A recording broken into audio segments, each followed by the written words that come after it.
लेकिन गौरव ने कहा कि मैं आपकी भावनाओं को बहुत अच्छे से समझता हूँ, उनकी कदर करता हूँ, उनकी इज्जत करता हूँ, लेकिन इंसान के बदन में जो सबसे बड़ा मरीज है ना, वो इंसान या उसकी आत्मा नहीं बल्कि उसका दिमाग होता है। क्या वाकई में उनको कोई बीमारी है या फिर उनको आत्माएं दिख रही है? गौरव ने कहा कि सर देखिए, उसके अंदर आत्मा है या नहीं वो तो मैं आपको उससे मिलने के बाद बताऊंगा, लेकिन पहले आप मुझे ये बताइए कि आपके लड़की के साथ होता क्या है।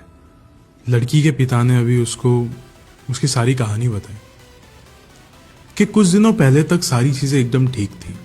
कुछ दिनों पहले तक मेरी लड़की एकदम ठीक हुआ करती थी, एकदम खुशहाल रहती थी, कॉलेज में जाती थी, अपने दोस्तों के साथ घूमा करती थी और जब चाहे उसका मन हो वो अपने घर से बाहर भी कदम रखा करती थी। लेकिन धीरे धीरे करके ये सारी चीज़ें एकदम कम हो गई। कुछ दिनों पहले से उसने कॉलेज जाना बंद कर दिया, अपने कमरे में बस बंद रहती थी। जब हम उसके पास जाके बैठा करते थे तो उस वक्त वो पता नहीं क्यों लेकिन हमको चिल्लाकर बाहर भेज दिया करती थी, एकदम गुर्राने लग जाती थी, जैसे कि अलग ही आवाज़ हो चुकी हो इसकी। कभी भी इसको हमारा आसपास होना पसंद नहीं था। अभी एक रोज़ की बात है कि हम लोग आधी रात में सो रहे थे और उसके बाद अचानक से ये हमारे कमरे में आई। मैं बहुत ज़्यादा खुश हो गया कि मेरी बेटी फाइनली हमारे कमरे में शायद हमसे मिलने आई होगी।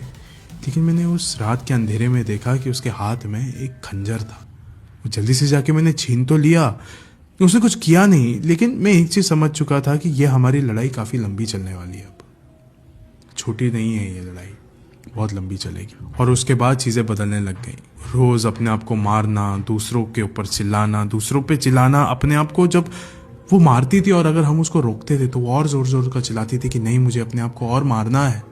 और उसकी आवाज़ दिन भर में कभी बंद होती ही नहीं थी। लेकिन गौरव, जैसे ही तुम है तो अचानक से उसकी आवाज़ बंद हो गई।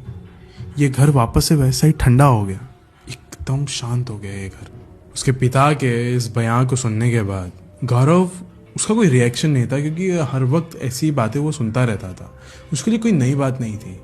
उसने देखा कि चलो ठीक है, हर एक चीज़ एकदम प्रॉपर है, इनके पापा यहाँ पे है, वो जो लड़की है जो बीमार है वो भी अपने कमरे में जाके बैठी हुई है। उसने अपने टीम मेंबर्स को बोला जल्दी से सारे ईएमएफ मीटर्स निकालो, हर जगह पे कैमरास इंस्टॉल कर दो और जल्दी जल्दी अपने अपने काम पे लग जाओ। सब लोगों ने कैमरास हर जगह पे घर पे फैला दिए, हर जगह पे, क्योंकि उनको ये शक था कि इस घर में हो सकता है कि कोई भी स्पिरिट हो जो कि हमसे बात कर सके, हमसे कम्युनिकेट कर सके, जिस वजह से हम लोग कुछ ना कुछ सुलझाव लेके आ सके इस पूरे सिचुएशन के अंदर।